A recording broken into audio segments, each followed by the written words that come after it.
বিসমিল্লাহ আলহামদুলিল্লাহ ওয়াসসালাতু ওয়াসসালামু আলা রাসূলিল্লাহ। সুপ্রিয় শ্রোতা মণ্ডলী, অনেকে জানতে চেয়েছেন যে কোরবানি হুকুম কি, কোরবানি করা কি সুন্নত নাকি মুস্তাহাব। যেহেতু আমাদের ঈদুল আদহা খুবই নিকটবর্তী, এক্ষেত্রে আমরা বলবো ব্যক্তি বিশেষে কোরবানি এটা সুন্নত আবার ওয়াজিব। অর্থাৎ যদি কেউ সামর্থ্যবান হয় তখন তার উপর কোরবানির হুকুমটা কি, এর মধ্যে কি আমরা আমাদের ওলামায়ে কেরামদের মধ্যে বিভিন্ন মতানৈক্য দেখছি। প্রথম মতটা হচ্ছে ইমাম আবু হানিফা রাহমাতুল্লাহি আলাইহি, ইমাম জাওজি, ইমাম লাইস, ইমাম আহমদ ইবনে হাম্বল, ইমাম মালিক রাহমাতুল্লাহি আলাইহি বলেছেন যে কুরবানি করা ওয়াজিব।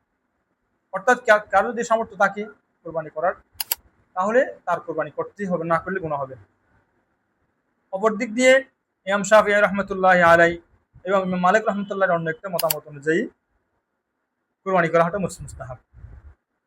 এখন ইমাম আবু হানিফা সহ যে সমস্ত উলামায়ে কেরাম কোরবানিকে ওয়াজিব বলেছেন ওনারা প্রমাণ হিসাবে আমরা এখানে তিনটা প্রমাণ উল্লেখ করতে পারি।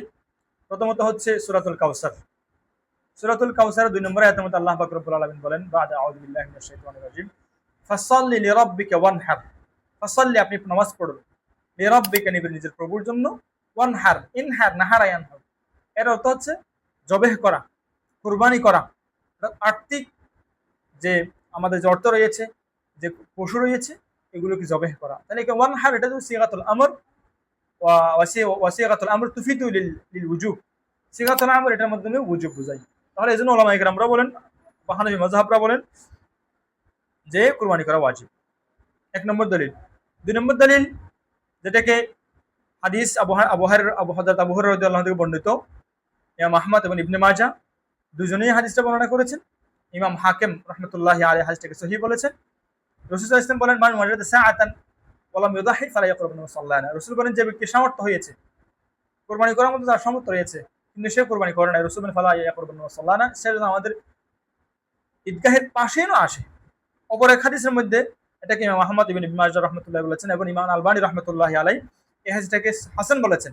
রাসূল বলেন, ইয়া আইয়ুহান নাস ইন্না আলা কুল্লি আহলি বাইতিন ফি কুল্লি আমিন উদহিয়াতা। রাসূল বলেন, হে হে ঈমানদাররা, প্রত্যেকটি পরিবারের দায়িত্ব হলো যেন প্রতি বছর একটা একটা কুরবানি করে। তাহলে দায়িত্ব হলো, যেমন রাসূল সাল্লাল্লাহু আলাইহি ওয়াসাল্লাম এর আগের হাদিসের মধ্যে সতর্ক বার্তা দিয়েছে যেন সে আমাদের মসজিদের পাশেই না আসে, সেজন্য আমাদের ঈদগাহের পাশেই না আসে। এই যে ধমকি এবং আদেশ, এই সবগুলো উলামায়ে কেরাম চিন্তা ভাবনা করে বলেন কুরবানি করাটা ওয়াজিব। অপর দিক দিয়ে যারা বলেন এটা মুস্তাহাব, তাদের পক্ষে একটাই হাদিস, যেটা ইমাম মুসলিম রাহমাতুল্লাহি উল্লেখ করেছেন। রাসূল সাল্লাল্লাহু আলাইহি ওয়াসাল্লাম বলেছেন, এই হাদিসের মধ্যে রাসূল কি বলেছেন, ও আরাদা, এবং ইচ্ছা পোষণ করে। তাহলে ইচ্ছা পোষণ এটা মানুষের ইচ্ছার উপর ন্যস্ত করেছেন। কেউ ইচ্ছে করে তাহলে করবে, ইচ্ছে না করলে তাহলে করবে না। তাহলে এটা দ্বারা কি বোঝায়, ওয়াজিব বোঝাই না, বরং মুস্তাহাব বা সুন্নাত বোঝায়। এর জন্য ইমাম শাফিঈ রাহমাতুল্লাহ সহ বিভিন্ন উলামায়ে কেরাম এটাকে সুন্নাত বলেছেন। তাহলে আমরা এই যে উভয় উলামায়ে কেরাম বা উভয় মতামত, এটাকে চিন্তা ভাবনা করে শেখ উসাইমিন রাহমাতুল্লাহি আলাইহি উভয় পক্ষের দলিল দেখে উনি বলেন এখানে ওয়াজিবটাই হচ্ছে কি সঠিক।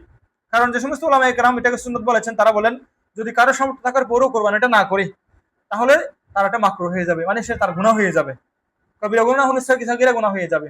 তাহলে যারা সুন্নাত বলে তারাও একথা বলে না যে সামর্থ্য হওয়ার পরেও কি করবে না, কোরবানি করবে না, বা করাটা না করাটাই বলে, এমন কেউ বলে না। আবার যারা বলেন কোরবানি করা ওয়াজিব, তারাও একথা বলে না যে যাদের উপর সামর্থ্য নেই তারা কোরবানি করতেই হয়, এমনও বলে না। তাহলে উভয় মাযহাব এক কথার মধ্যে একমত হয়ে গেছে, সামর্থ্য থাকা ব্যক্তি না করাটা নিন্দনীয়। এই জন্য আমরা সকলে যাদের সামর্থ্য আছে কোরবানি করব, কোরবানি না করলে গুনাহ হবে, কোরবানি করাটা ওয়াজিব।